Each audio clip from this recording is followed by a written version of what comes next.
Educational Communications and this station present Environmental Directions with Nancy Pearlman.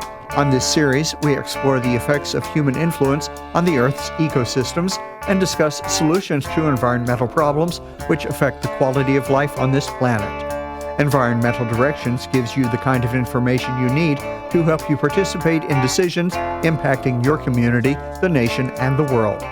Now, here's your host, Nancy Pearlman. Hello. For the next half hour, we are going to be talking about our connection to nature with my guest, William Powers. He is an author, social entrepreneur, and leading expert in deep ecology. He has published over 5 books, including the bestselling 12 by 12, now in its 5th printing, and the award-winning New Slow City. His essays have appeared in the New York Times, the Washington Post, the Atlantic, and on National Public Radio's Fresh Air. He has spoken at Google Talks, the Council on Global Affairs, and in over 100 other venues. He's been a senior fellow at the World Policy Institute and a professor at New York University's Graduate Center for Global Studies. His most recent book is Ripple, an intimate exchange of urgency and hope between an ecologist's dad and his daughter. Welcome. It's a pleasure to have you back on Environmental Directions. Thank you, Nancy. I thoroughly enjoyed this charming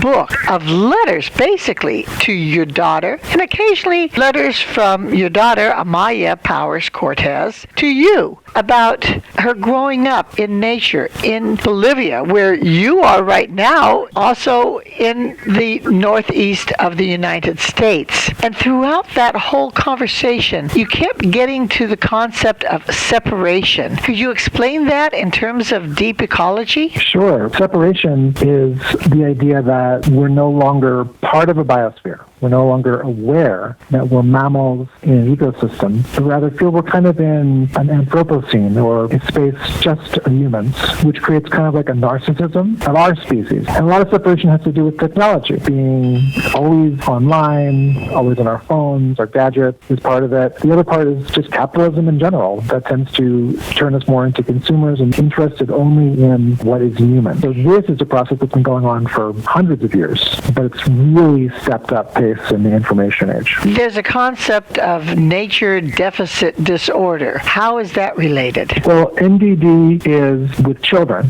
who don't have enough time out in nature and then are unable to feel that innate connection that we have with it. So that's nature deficit disorder. A lot of kids today can name up to 100 corporate brands, but only 10 names of species in their own environment right around them, because they're not being taken out by elders into nature, being taught about the seasons and the plants and animals in the biosphere. Instead, they're spending an average of 6.5 hours per day in front of screens in different ways, and it's contributing to mental health disorders, including NDD. You shared some of your experiences with your daughter at rivers, both in South America and in North America. What were you trying to share with her when you took her down to the riverbed? It's a way of connecting her with the river. So with my kids, I have 3 kids, we spend a lot of time walking in rivers, feeling the pebbles under your feet, exploring what kind of wildlife is around the river and in it, a way of connecting with our own biosphere. And they find it amazing to kind of like do river walking, like so from one side to the other, all the way down and maybe getting picked up a couple hours downriver. Yeah, I just find it's a wonderful way to get them out there. Your letters to your daughter share so many delightful stories. Can you share a couple more with us? There was the time when the teacher asked the class when my daughter was 6 years old, what's the world's biggest thing? One kid said an airplane, another kid said a mountain, and my daughter raised her hand and said, my eye is the world's biggest thing. And that kind of silenced the room. And the teacher said, well, what do you mean by that? She said, well, an airplane, a mountain, everything else fits into my eye. Therefore, my eye is the world's biggest thing.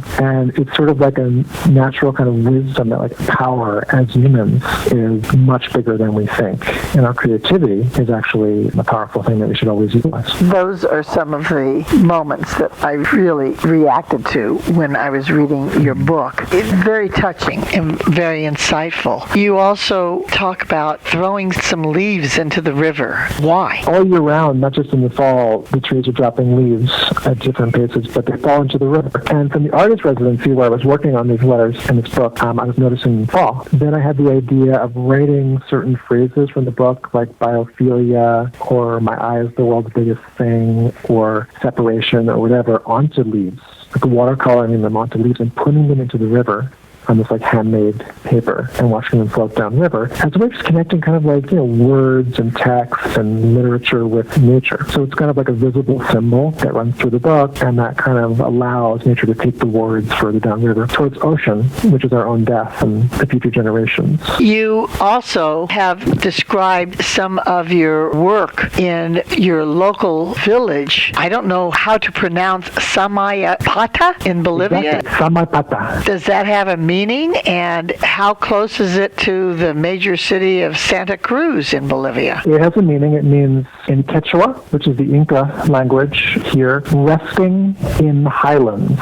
We are a mountain town 2.5 hours from the economic capital of Bolivia, Santa Cruz, and we're exactly where the Andes Mountains meets the Amazon, called the elbow of the Andes. So we're at about 5,000 feet above sea level. Beautiful spring-like climate 9 months a year. And you asked about a transition town. We're part of a global network of towns that focus on local economy and localization instead of just globalization. So we're trying to promote our alternative currency that we use here in town, the samai. Most importantly, connecting with neighbors through swaps, through working on each other's gardens sometimes, and through trying to help avoid too many multinationals setting up chains here. As of now, there's no chain stores within an hour of our town. That could change, but there's a kind of resistance to that kind of a monoculture, and more of an emphasis on keeping the jobs and the culture kind of very local. You are growing organic food in a permaculture type of way, and you're encouraging others to do so. You're selling the local food and exchanging the local food. Are there any special crops that are suited for 5,000 feet? One is the waparu, fruit tree waparu. It's called jipoticaba in Portuguese, over in Brazil. It's a wonderful fruit that grows on the trunk of the trees. So we have a lot of waparu on our land, naturally occurring, that we harvest. The other is pomegranate, grows wonderfully here, in this zone that we're in. So pretty much I push my zones in both directions. So I try to grow tropical things. We have like oranges and bananas and all of that, papaya. And we also have pears, apples, and other fruits that push towards like the more northern climates. And we also have herbs of different kinds, vegetables that we sell sometimes through a local currency or in the market here. We produce fish. We have a little tiny fish farm here with about 800 pacus. It's an Amazon fish that we often eat and sell. And then we have honey that we produce with 6 beehives. Didn't you describe when you got to that land and were trying to clear it that you were taking a machete and cutting down some trees to make room, and somebody came along and said, "You're cutting down the native plants. You should leave them." Right. That's the arrogance sometimes that I saw in myself, arriving at this piece of land and wanting to plant all these trees, fruit trees that I have in bags, but not realizing that there are tipas and tacarcos and what are called pacais and others, like all these local trees that I just thought were scrub trees or something like that. But actually, one of the local people who was born and raised here said, "Bill, why are you cutting down the native trees to plant things that are not from here?" And it made me really reflect on the fact that we need to learn from whatever community that we're in and deeply embed ourselves and not impose an outside idea. You obviously were raised in the United States with some Irish heritage, but you settled and married in Bolivia, and your daughter has some indigenous heritage. What does her name mean?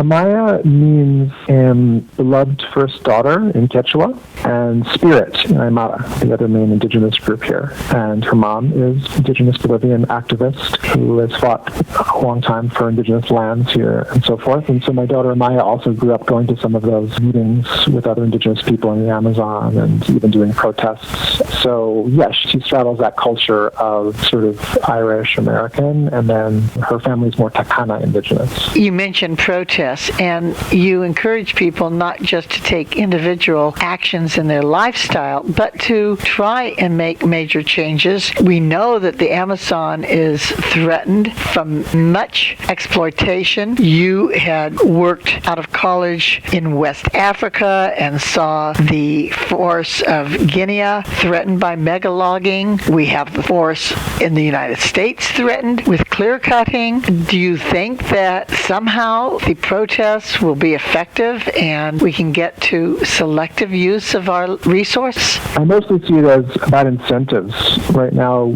usually the incentive is to cut down the tree than to leave it standing. If we can create sustainable agriculture and policies that protect national parks and national forests and other lands, and if we can find ways to harvest non-timber forest products like shade-grown coffee and honey and other things that are actually in harmony with the forest, those types of incentives reduce the amount of clear cutting and the amount of deforestation. Unfortunately, Bolivia, because it's a weak state, it's not a strong, rich country, is easily corruptible by transnational interests like big chia and soy companies from Brazil, the United States, and China. So they've had a hard time stopping these projects from coming in, and Bolivia has one of the highest deforestation rates right now in the hemisphere, which is very sad. So barring what you can do to change those big policies, the other thing is to live more sustainably. So consume less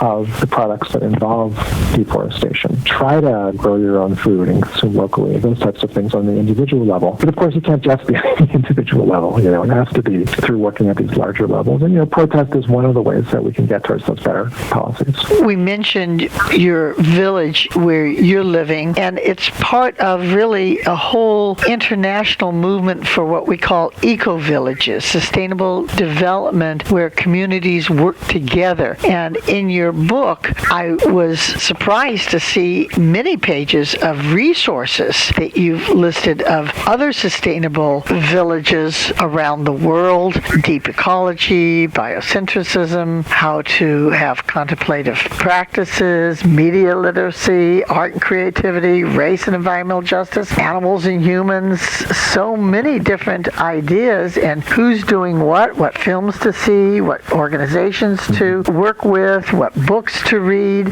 Do you think that the eco-village concept will get larger and stronger as the years go by? Yeah, I would certainly hope so. And in the new book, Ripple, there's different resources, and as you mentioned, that's a holistic panorama of everything from local economies to spirituality to philosophy to all the different factors that go into rippling out a more positive future world, both for ourselves and for our children and grandchildren. And eco-villages are one very powerful tool to get there. It's now part of the United Nations, the Global Eco-Village Network. It's being supported on so many different levels. I also love the work of my friend Helena Norborg Hodge in England, in Totnes, who has a group called Local Futures that's been very good at promoting localization. Each day, World Localization Day is celebrated on June 21st, solstice. And she's also helping to expand the idea of eco-villages, transition towns, transition streets and cities. So there's lots of ways. If you go to Local Futures website or to my website, WilliamPowersBooks.com, you can find some of those resources, how to connect more locally. Many of your letters to your daughter that you shared in your book ended with the word ripple. What does it really mean to you? On one hand, ripple is when you throw a stone into the water, you can picture the way that little stone creates ripples that go all the way out almost to the edge of the pond. So it shows the little things that we do that we don't think are so important can ripple out, both in our own community and among people that are affected by us. And also it ripples out into the future, into the future world that we live. So I think it's a powerful concept of a small thing making a big difference. And then another level, rippling, is sort of that idea of being connected to nature, feeling like we are rippling out as part of this amazing life force that we're part of. We're not just these little individual automatons separated out, looking at our computers and feeling depressed sometimes or whatever. We're actually small parts of a huge ecosystem of which we are like powerful factors on our own small level. So it's like that consciousness rippling out. And then also my daughter and I talk about it, like just in terms of the generations, like how across generations we sort of ripple out either like a separated culture, which is purely about evolving out of being humans and becoming more cyborgs and robotics and just this total separation from nature, or rippling out a future that's more bio-centric, which means more connected with nature. The stories that you shared in your book, Ripple, an intimate exchange of urgency and hope between an ecologist's dad and his daughter, was just delightful reading. I look forward to more stories when we return in a moment with my guest, William Powers. Environmental Directions with Nancy Pearlman continues with further discussion of the world's critical ecological issues.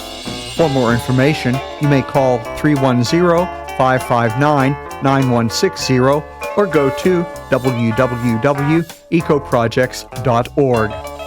Now, here's Nancy. I'm speaking with William Powers, author, social entrepreneur, expert in deep ecology, professor of sustainability and the environment. Your book, Ripple, mostly shared letters. Were these made-up letters, or were they real letters that you kept? Well, some of my daughter's letters and emails back to me that I've included were real ones, and some of what I included of mine were also real to her. But a lot of it was creative nonfiction, where I'm writing these letters to bring deep ecology to a much wider audience through the intimate relationship that anybody can understand, which is between a parent and a child. So that exchange is emotional and intimate by its very nature. And so you're more intuitively sensing what it means to become more part of the biosphere and not separated from it. So like that's a literary technique of using this exchange of letters. Some of her letters back to me actually were even from her creative writing class and that like sort of thing. But it's thematic because, as you know, the book goes from the sort of aquifer to the source,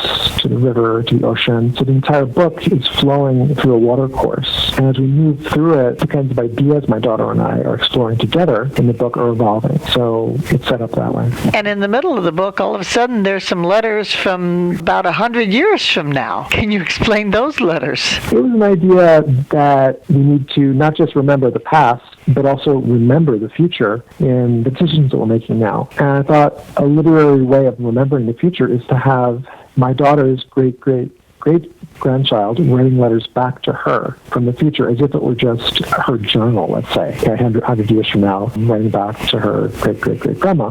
And so she's telling us in these letters about kind of in a post-apocalyptic world where a lot of the very invasive technologies that are coming out in terms of artificial intelligence, changing our biochemistry, basically like breaking all of the rules of physics, chemistry, and biology that have been in place for 4 billion years. That humans are arrogantly attempting to bend to our own will, and mostly towards a capitalist will of making a lot of money, to the point where the Google browser in your phone is going to become a chip in your head and so forth. So all of that technology that becomes part of our bodies and creates this almost transhuman future where we are improving ourselves beyond our biology, chemistry, and physics, evolves to a kind of brachymy, which I call them, which are those humans. And then there's that actual mammal human resistance. And our great-great-great-great-granddaughter is part of that resistance that's trying to remain human while under attack by the brachymy. So that's the kind of future that we imagined. And those letters are kind of reminding us of that and reminding us how important the decisions we make today in terms of technology and other things are for them. Let's get back to the real letters that you wrote when you had a fellowship for a month to write at a retreat center. I found it most interesting that you developed a relationship with an artist who practically sealed herself in, creating a room to make it a coral reef, and then she destroyed it. The retreat people had a bonfire. Can you describe this? Well, this is an artist retreat in Vermont that was a combination of writers and artists, about like 60 of us, for a month up out there and creating our own individual things, but also we formed like kind of a community for that month. And so in the book, when I'm writing some of these letters to my daughter and creating this book, Ripple, I'm also including stories that are relevant from the artist residency. Okay, so some of the studio artists were creating like their entire studios and something like that particular piece, and all kinds of other very creative. So, as you can imagine, like that kind of environment where you're with 59 other artists and where there's sparks all kinds of new ideas in that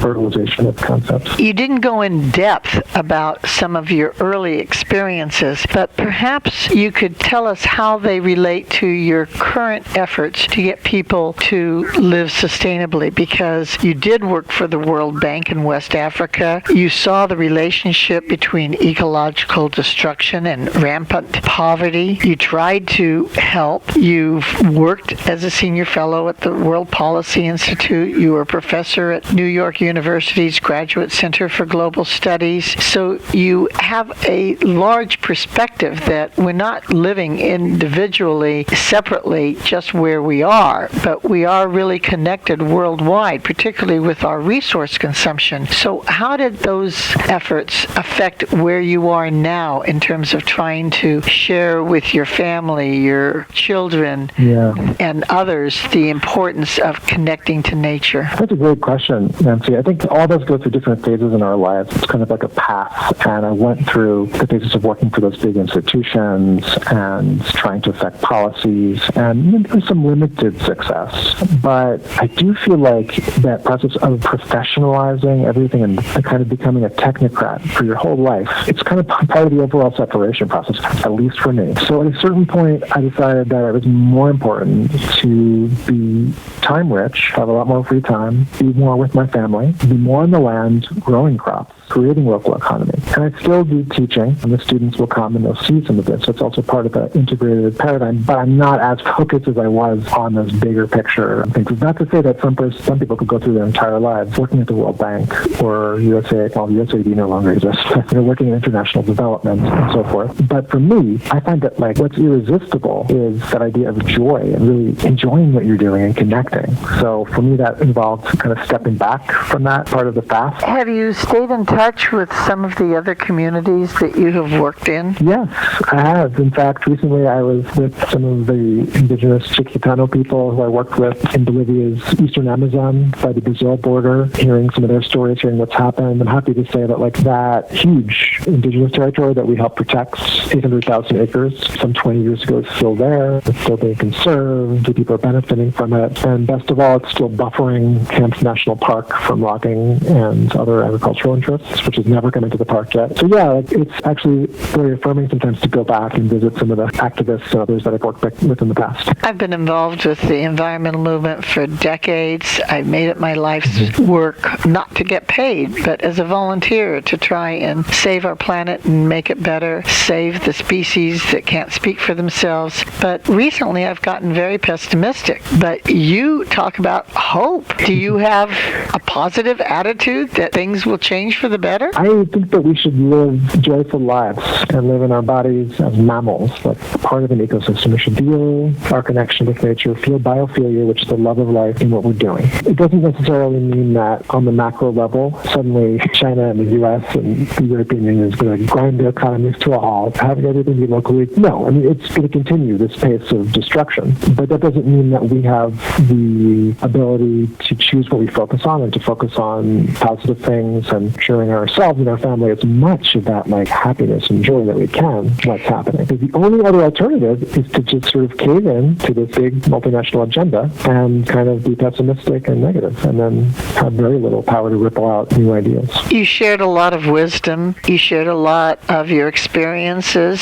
You're hoping that people will see the ripple effect and connect with nature, but the majority of people, particularly here in the United States, are in cities and are very disconnected. We can't all go out and have that organic farm and live in an eco-village. So how do people who are in the urban environment going to get more connected to nature? It's funny that you should ask that because I actually wrote a book about that. So my book, Musical City, was about all the people in New York City, in this case, who are living on the creative edge of more connection with nature, spirituality to their free time and so forth, even in a city like New York. So some of the ways involve looking up. So if you're in a city, just look up to the third story, look at the sky, look at the birds, like not just what's going on right around you. Just touch anything. You can like touch a tree as you walk by a bush, just any way of connecting other things right around you. Also having exercise, like going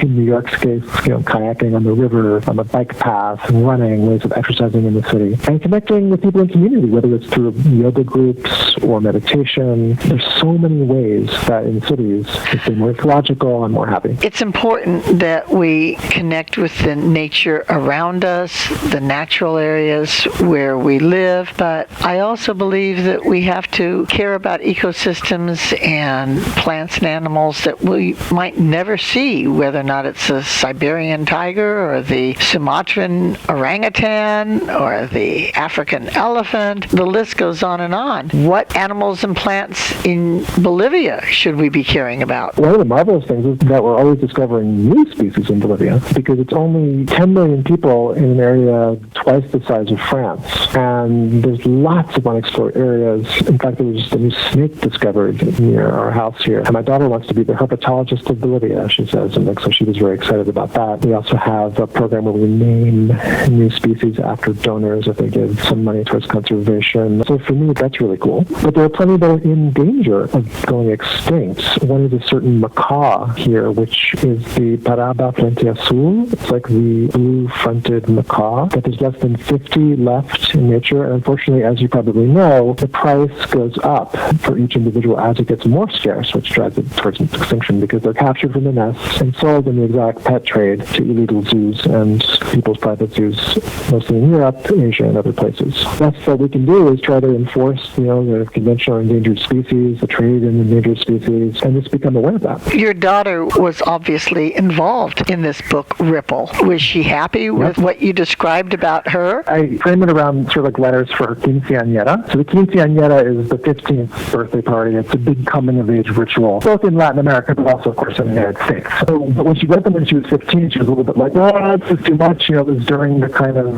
pandemic, everything, and just being stuck in a room. And time passed, and now she's actually in college at Lake Forest College, studying art and education. In fact, she did additional letters that we've included in the book. We've just been going on a book tour, and she's been there with me at a number of the events, and we've been answering questions together and signing books together and so forth. So it's been very interesting and exciting how the book kind of put us together around these issues. Do you feel that she's going to become an ecological leader? I don't know about a leader. I mean, she certainly is a leader. She's very much an activist around different causes, and she works now for called Gardening to Grow. It's an environmental education program in Lake Forest that she does part-time there. And she's naturally dynamic and charismatic, and she grew up working with indigenous people in rainforest. So we'll see. But certainly, she's dedicating her life, or her plan now is to dedicate it to art and education as a tool for awakening creativity and having people find their path and so forth. So Lake Forest College is just outside of Chicago. It's on Lake Michigan. It's a small liberal arts college of 1,600. Almost all of our friends are choosing these types of paths that are affirming biocentrism and connection to one another, and they're trying as much as possible to kind of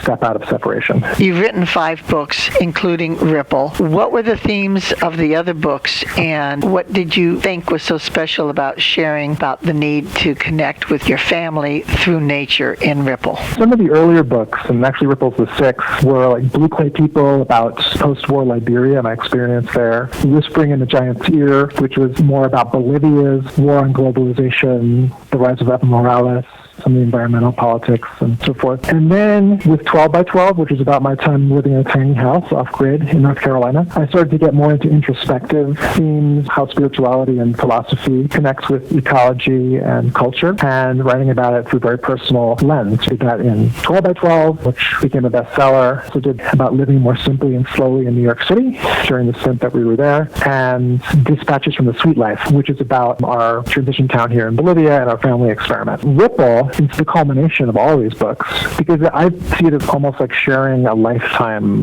of wisdom, a lifetime of experience in these issues, in this intimate exchange, in a way that's kind of accessible. Maybe it'll be my last book, because I feel like I put everything into that, really, that I have to say in some ways. Perhaps I'll write another one later, but I think this is the one, for me, that really kind of brings it all together. I doubt if it will be your last book, because you're very active. You have a lot to share, some wonderful stories. I so much enjoyed Blue wonderfully. People, I so much enjoyed your latest book that I hope everybody gets, Ripple, an intimate exchange of urgency and hope between an ecologist dad and his daughter, because it shows a love of family, it shows a love of the land, it shows a love of community, and expresses in a beautiful way the need for all of us to care. I'm just absolutely thrilled that you did do this exchange. It was delightful reading, charming, lovely. Please continue sharing what you're doing with the world. Thank you so very much for being my guest. Thanks so much, Nancy. I really appreciate it. I have been speaking with William Powers, author, social entrepreneur, deep ecologist. I'm Nancy Perlman. Thank you very much for joining us, and do tune in again next week. If you would like free information about these environmental issues, go to www.ecoprojects.org or call 310-559-9160. Environmental Directions with your host, Nancy Perlman, is a community affairs program of the nonprofit organization Educational Communications and this station.